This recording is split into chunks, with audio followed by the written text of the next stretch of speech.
अगली कहानी। एक लड़का को बहुत ज्यादा गुस्सा आता था, इसलिए उसके फादर ने उससे हर बार गुस्सा आने पर एक लकड़ी की दीवार पर एक कील गाड़ने के लिए कहा। शुरुआत में लड़के ने बहुत सारी कीलें गाड़ी। धीरे धीरे लड़के का गुस्सा कम होता गया और उसने कीलें गाड़ना कम कर दी, जिसके बाद उसके फादर ने कहा कि अब वह इन कीलों को वापस निकाले। उन कीलों को निकालने के बाद उस बच्चे के फादर ने बच्चे को दीवार दिखाते हुए समझाया कि बेटा, गुस्से में कही जाने वाली बातें इन कीलों के छेद की तरह होती हैं, जो लोगों के दिलों पर पड़ जाते हैं, जिन्हें आप कभी भी भर नहीं सकते। इसलिए कभी भी गुस्से को अपने ऊपर हावी मत होने देना। गुस्से में कही गई बातों को आप कभी भी वापस नहीं ले सकते।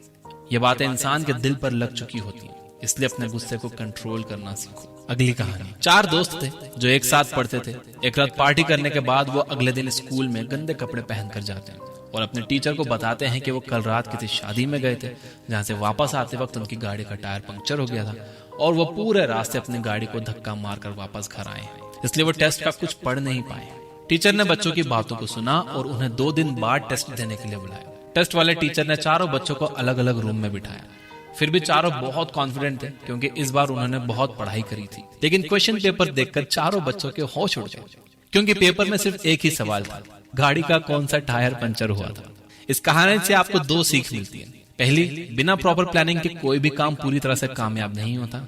दूसरी, झूठ बोलने से कभी किसी का भला नहीं हुआ है। अगर स्टूडेंट सच बता देते तो उन्हें यह सिचुएशन फेस ही नहीं करनी पड़ती। अगली कहानी। एक आदमी को अपनी इंटेलिजेंस पर बहुत घमंड था। एक दिन वो भगवान से बात करने के लिए एक पहाड़ की चोटी पर चढ़ गया।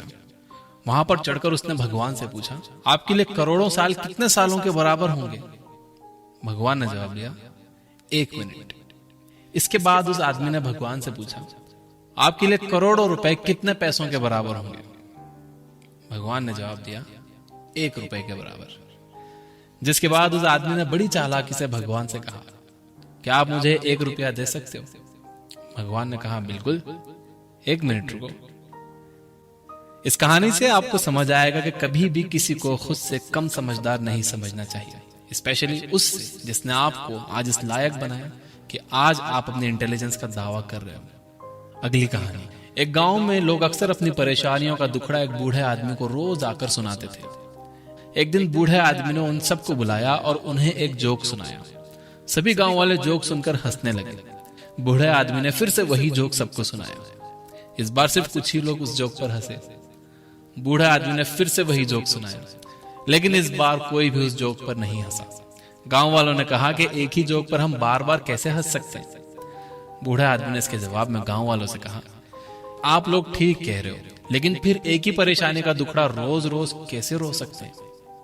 परेशानियां सबकी लाइफ में होती हैं, लेकिन इसका मतलब ये नहीं है कि आप उन परेशानियों का बहाना लेकर बैठ जाओ और उनका कोई सॉल्यूशन ही ना ढूंढो, और जो मिले उससे बस हमेशा वही परेशानियों का दुखड़ा रोते रहो। अगली कहानी। एक बार एक जंगल में हाथी अपने झुंड की तरफ जा रहा था।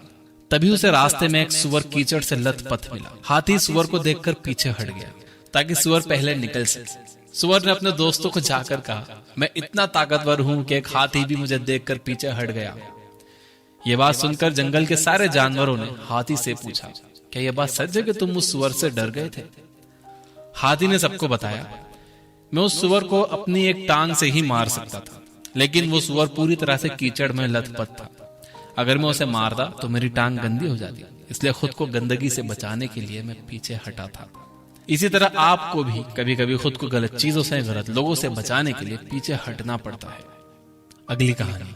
गर्मी के मौसम में एक शेर अपनी गुफा से शिकार करने के लिए निकला। बहुत देर बाद उसने एक खरगोश को पकड़ा। तभी शेर के सामने एक हिरन भी आ गया।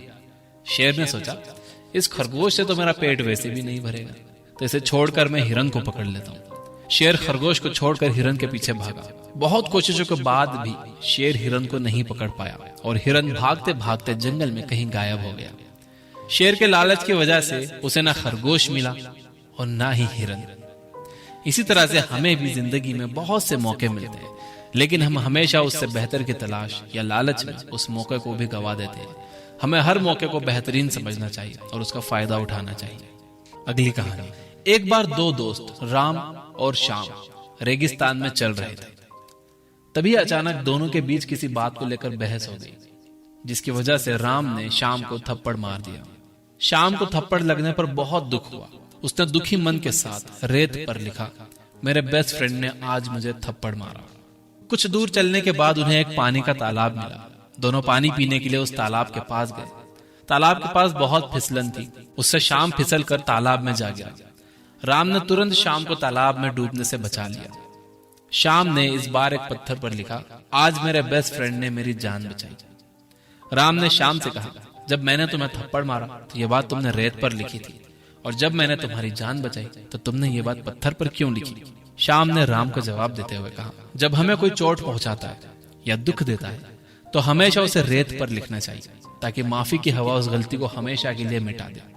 और जब कोई आपके साथ अच्छा करता है तो आपको उसे ऐसे ही पत्थर पर लिख देना चाहिए, जिससे कोई भी गलती वाली हवा का झोंका उसे मिटा ना सके। इस कहानी से हमें यह सबक मिलता है कि इंसान को हमेशा अपनी जिंदगी की पॉजिटिव चीजों पर ध्यान देना चाहिए। जो हमारी केयर करते हैं वो हमसे नाराज होते हैं, गुस्सा होते हैं, लेकिन मुसीबत के वक्त में भी वही हमारी मदद के लिए सबसे आगे खड़े होते हैं। इसलिए अपने आसपास के लोगों की पॉजिटिव चीजों पर फोकस करिए।